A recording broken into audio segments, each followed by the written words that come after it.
Telewizja Republika, dom wolnego słowa, telewizja Republika, home of free speech. Matt Schlapp, welcome back to Poland, CPAC chairman and CEO. Great to have you again on our TV station. Great to be here in Poland and great to talk about bringing CPAC to Poland.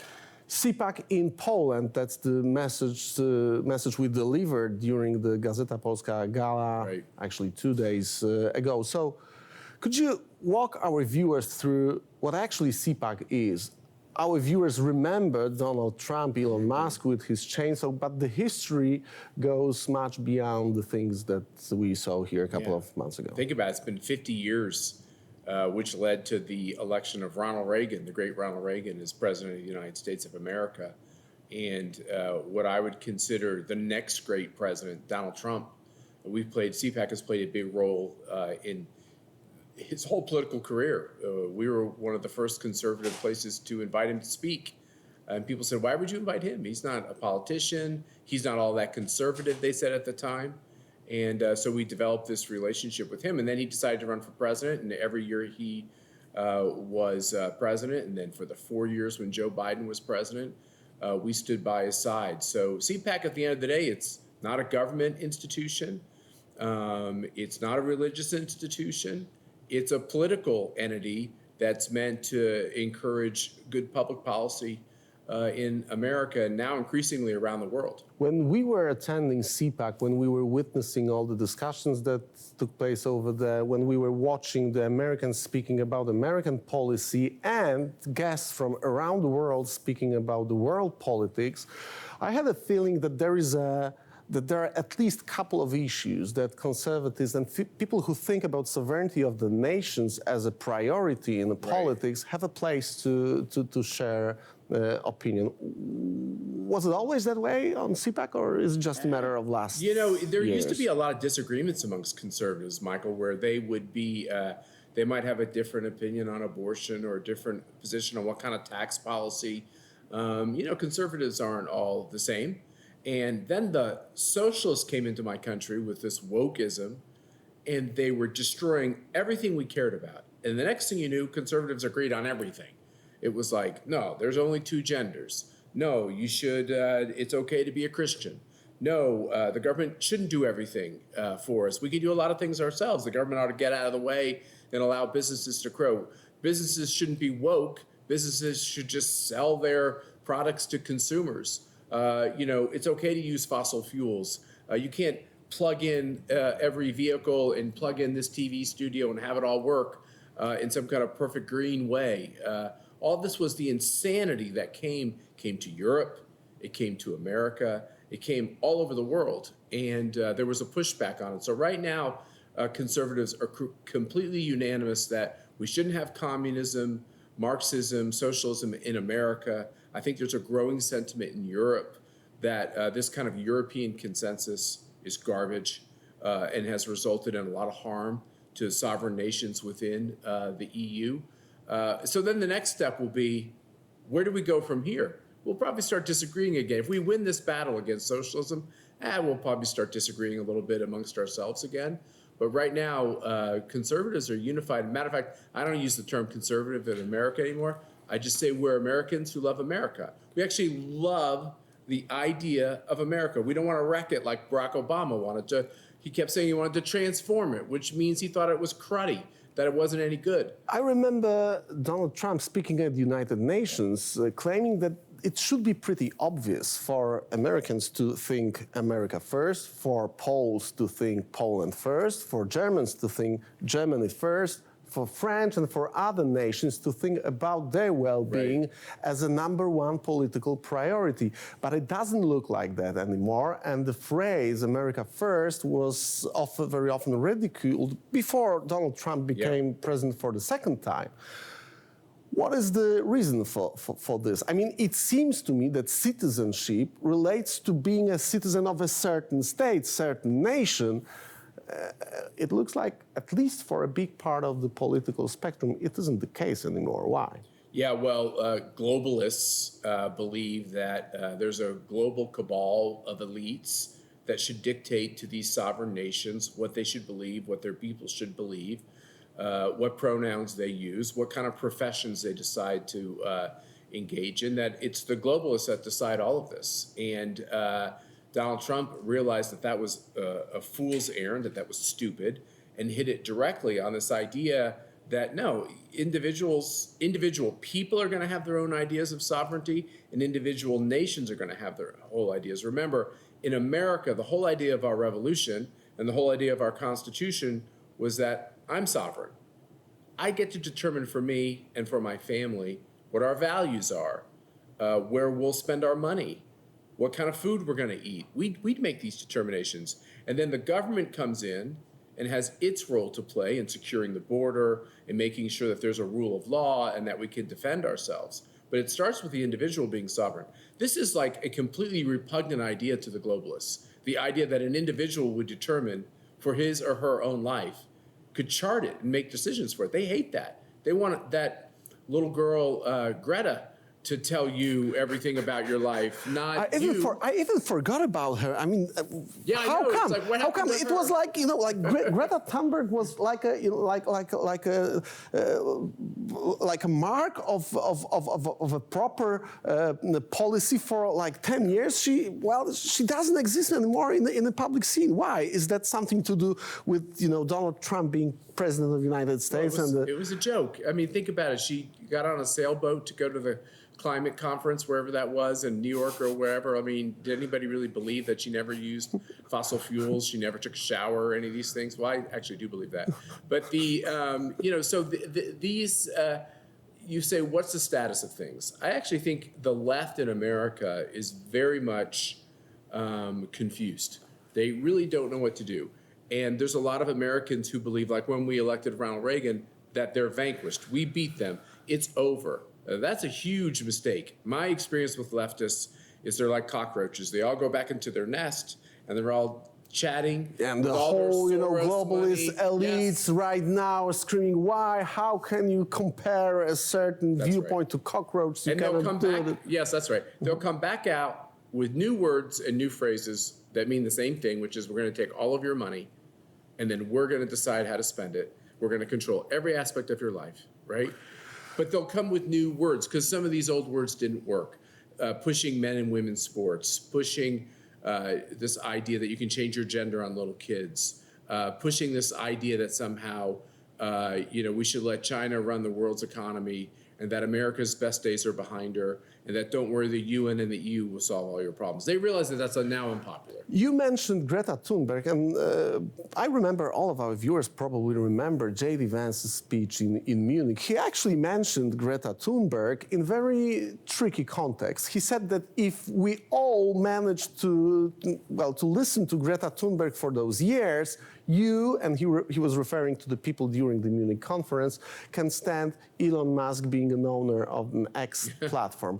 And that brings me to a very interesting and dangerous, in a way, thing. We've heard members of European Parliament claiming that there is a political or technological aggression from United States on Europe, and we've heard like globalists from European Union. Actually, he was a former Polish politician from a member of European Parliament who stated this, who said that Platform X, as a big tech platform, is actually attacking European way of life, which is really, I mean, strange. It was European politicians who claimed that X should follow the European rules of censorship, which is against the fundamental rules on which European Union and United States were built. What's your take on those things? Why is everyone so afraid about what everyone else might say? I don't really get it. I'm a political person. I always enjoyed having an argument or a debate. Part of that was listening to what people on the left had to say. Why is it so bad to have so many people speaking? I don't really understand that. There's a fundamental fraud to all this, which is they act like they need to censor like hate speech or violent speech, whatever that is. But, during the course of what America saw is that Donald Trump lost his Facebook page. Donald Trump lost his Twitter account. But the mullahs in Iran got to keep theirs. Yeah, but it was everything fine for the globalists. It was everything good with Twitter when Donald Trump was banned from Twitter. Now, when Elon Musk is supporting Donald Trump, the platform itself is evil. But look at all the censors. Look at who they don't censor. They never censor the people that are the fundamental problem in the world. Like they would never consider censoring Klaus Schwab at the World Economic Forum, or the premier in China, Xi. They would never consider censoring the mullahs and the terrorists, or Hamas, or Hezbollah. These people all have their accounts. These people, they say, oh, no, we're constructive voices. It's the threats from people who believe in freedom, who have their freedoms taken away. It's always the way it is. Those who are standing for traditional values, those who are standing for freedom, including freedom of speech, they're the ones who are at risk of having their freedom taken away. I will just tell you with X, when X was Twitter, they came to CPAC. This was almost a decade ago, and they came to CPAC and they taught me how to use Twitter. I use Twitter today, X, because they taught me and they gave me the blue check mark. Then, 2 years later, they started to censor my content. They started to censor CPAC's content because we went from being acceptable and a wonderful partner to being hate speakers, right? So what was the decision? What was the decision? What was the moment that you became bad guys for in America, for former Twitter? In America, something shifted, and I think it shifted with Barack Obama. This idea that you had left and right, and sometimes there would be small areas in which they could agree, but it was acceptable to be either one. Then they used racial divisions and their hatred for traditional values to say everybody on the right was a fascist, was a racist. Then we were election deniers. Then we were medical deniers because we didn't like what was happening with COVID and we didn't like forced vaccinations, et cetera. They're the ones who made it unacceptable. I always used to say, being a Republican, and I said that in TV Republica, being a Republican became illegal in my country. Basically, if you espoused Republican or conservative values, they could cancel you, they could fire you from your job, you would lose all your economic means. And what Donald Trump's election means is, at least temporarily, maybe forever, that's over. Matt, last time we spoke here in Telewizja Republika, we were after J.D. Vance's speech in Munich, and we knew that the Romanian court decided that Mr. Georgescu cannot be a presidential candidate in Romania. Now he is fully banned. He was just taken away from the list. He couldn't win the election, and he couldn't run for the position of the president of Romania. And J.D. Vance addressed it in a way. He said that you cannot cancel the result of elections, but yet this is the thing that's happening right now in the European Union. What's your take on this? So this is happening in the European Union. This happened in Brazil with Bolsonaro. When he saw election fraud and he tried to bring it up, they said he was an election denier. Now what are they trying to do with President Bolsonaro? They're trying to put him in prison and prevent him from running again. What did they do in America with Donald Trump? They tried to put him in prison and say that he couldn't appear on the ballot. We actually had states in America that were saying we could take Donald Trump's name off the ballot, even though he was going to be the nominee of the Republican Party. This is happening in South Korea, where China has gotten involved in the digital election process in South Korea, and they're trying to say the duly elected president can't be the president. This is happening all over the world. But when a Republican stands up for democratic values, he or she is called an election denier. So I ask you, is the EU an election denier by saying that our friend George didn't win his election or can't run in the future? At what point is it, just like your Twitter example, your X example, why do we allow them to change their position based on the outcome they want to help the left win? And that's what they do in all these cases. They slime us with these charges that they're guilty of. They're always the ones who are guilty of what they claim you to be. We are thinking and watching the situation in Romania right now. We know that a friend of CPAC, he was attending CPAC this year, George Simon, is on the top of the polling right now. I don't know, maybe one day he's going to be banned as the former candidate as well. But there is another very interesting thing that is going on both sides of the Atlantic Ocean, which is a kind of attempt to threaten the advertisers, the people who are financially supporting organizations that are related to this Republican movement, whatever you call it, MAGA movement in U.S., common sense movement in a way. We are facing the same kind of problems here, and yet I still remember Michael Jordan claiming that Republicans buy sneakers too. So what changed since this famous quote? I think it was early 1990s when Michael Jordan said that. Well, this was common sense in America, that if you wanted to be engaged in commerce, that you wanted Republicans and Democrats to buy your shoes or to go to your restaurant. And like I said, when Obama started injecting race into the American conversation in a way that if you were white or if you were of European ancestry, there was something wrong with you, that you had a predilection to be a hater, to be a racist. And because he was a black man, whenever a white man would go on TV and criticize Barack Obama, people like myself, we were immediately said that you don't like Obama because you have racial animosity towards Barack Obama. So we hoped in electing a black man to the presidency that we would heal our racial wounds. Instead, it made it worse. And here's the crazy part. There's slavery throughout the whole history of humankind. Their history is chronicled in the Bible. History is chronicled in every aspect, in every book you can look at. We have more slavery today than we had back then. And you could argue we have more racial animosity today, even than we had back then. And who's pushing all this racism? And who's pushing modern day slavery, right? We have to look at all of that, because what I see is conservatives are the ones standing up and saying we shouldn't have human trafficking. Conservatives are the ones saying we shouldn't have illegal immigration, illegal migration, which takes advantage of a lot of people of color. It's conservatives who are saying that the individual was created by God, and every individual, including the baby in the womb, has rights, has human rights. It's not the left pushing these values. The left is pushing the opposite of the values. The left pushes the idea that a human being is a commodity to be used to make sure we don't have too much pollution and we get the products we need. And if many die in a famine, or many die in the Christian genocide that's going on in Africa as we speak right now, that's just a part of the human condition. I never hear the left talking about the dignity of the individual. Only when it's good politics do they talk like that. But that's tricky in Europe here. I remember European politicians who are building a cooperation between Vladimir Putin, a KGB officer who is ruling Russia, which is a criminal state, no one doubts it. But the same people who were building this kind of policies now portray themselves as one who are fiercely fighting against his regime and trying to frame Donald Trump as a one who is actually sitting in a pocket of... you can have your European idea of Russia, right? But think about how it is for an American. We were the Cold Warriors, right?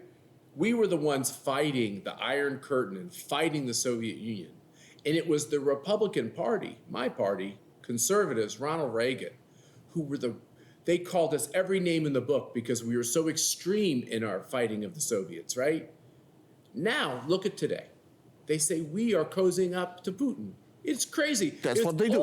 The same politicians and the same political parties from Europe, namely CDU, a party of Angela Merkel, who was building a Nord Stream and Nord Stream 2, is framing today Donald Trump in that manner. The same Donald Trump that actually effectively turned off Nord Stream while he was president of the United States for the first time. No, this is exactly right. So the irony isn't lost on us.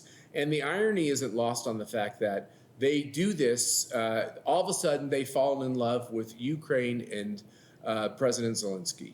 The left has in America. And you have to ask yourselves, why? But do you think it's a love to Zelensky or hatred towards America? Because each day that passes since Donald Trump became president of the United States, it seems to me that that there is a political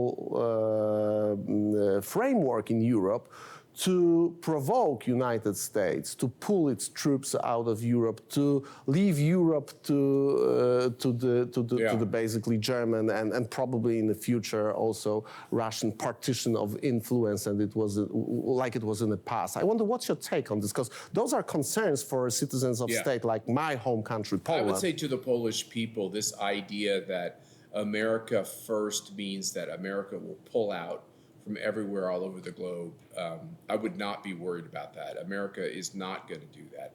America is going to talk about bringing its footprint overseas in kind of like a rational, modern context. But if you really want to understand the difference in the Trump policy and what America First means, it means that we're not going to get triggered into unnecessary conflicts with bad guys like Vladimir Putin. There are times when we'll stand up and be bold, but we're not going to get triggered into every conceivable confrontation with them, which is what the left wanted to do with Vladimir Putin, because they thought if they could make Vladimir Putin be the #1 enemy of the United States of America, it destroys Trump, because they thought they could tie Trump to Putin, which is absurd, because my guess is the Biden family has more financial ties to Vladimir Putin than anyone. If you want to know what the real focus is of the Trump administration, it's on radical Islamic terrorism, right, as a real problem for the state of Israel and a real problem for America, because we are the great Satan to them. But the most important problem is being fiercely realistic about what China is doing both economically and militarily with their Belt and Road Initiative. The Democrat Party always goes soft on China and allows China free reign all over the world. The Republican Party, much like they fought the Soviet Union, believes that China's the #1 concern on the globe. So there's a reordering. It's not Vladimir Putin who's the #1 problem for America.